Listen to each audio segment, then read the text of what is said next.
I want to go back for a second to the president and his olive branch. I don't know if we still have that olive branch around here anywhere, but he has extended quite a few of them, particularly in that State of the Union speech. He's offered up what he sees as some great solutions to some of our most pressing problems: education, health care. We know the narratives. And while the president talks about jobs, rightly so, and stimulus money, and getting our money back from the bankers — there's the olive branch, see, he's extending this — as he has that conversation, and it's compelling, and you want to help him. You want to help him fix the process. You want to figure out a way to get rid of the influence of special interests, whether you're on the left or the right. You know it's hurting our country.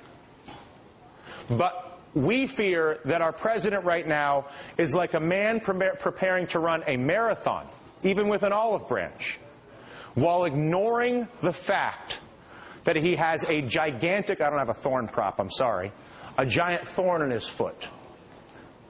And the thorn that I'm talking about is the big TARP lie. The president continues to say in public that banks have almost paid Americans back. That is a lie. The fact is, the TARP, which Congress approved, is only 2% of the trillions of dollars and free money being provided to our banks by the Federal Reserve and the Treasury. The American people know this. They know that they are subsidizing our banking sector. And yet, the TARP lie continues to be spread by our politicians.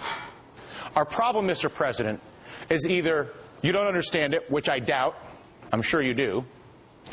You don't want the American people to understand it, which would be understandable, although I also doubt that. Or perhaps you're hoping no one will notice all the other support, and the big spend, the infinity from the Fed, will make the whole thing go away, which is what I really think's going on. But I'm here to tell you, the problem will not go away until you actually fix it. You see, we know, the American people know, that the CEOs of the banks turned into casinos like Goldman Sachs, JP Morgan, Citigroup, and AIG have paid themselves hundreds of billions of dollars building the debt bombs I was just talking about and exploiting the 0% money from the Fed and the free money they get from the Treasury. The rewards for this go to the bankers in the form of compensation, particularly the CEOs, who are the ones that decide how much risk the bank can take. Meanwhile, the risks those banks take, ultimately, the losses on all their gambling, go to us, the people, and are harvested from our labor in the form of our taxes. And worse, the extraordinary returns offered by the bankers' fraudulent practices are like a black hole for America, sucking money that would otherwise be getting invested in our country. But why would I go through the trouble of dealing with the investment when I have a funny money machine legalized by the government over here that's done in secret at the bank?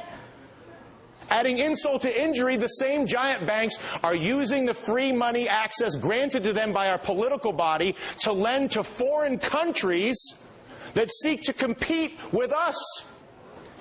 The banks do this because it's more profitable for the bank CEOs to lend to them than it is to go to the trouble to lending to America, even if it's coming at America's expense. Why would we, the people, vote for you, the politicians, to do that to us? It's beyond my comprehension, and I suspect almost every other American who understands it. Mr. President, you have an ambitious agenda, which so many of us would happily support. But please, for your own sake, you need to realize that you cannot run a marathon without taking the thorn out of your foot. And the thorn is the use of taxpayer subsidies to support banks' legalized gambling and foreign lending while taking away American homes and jobs.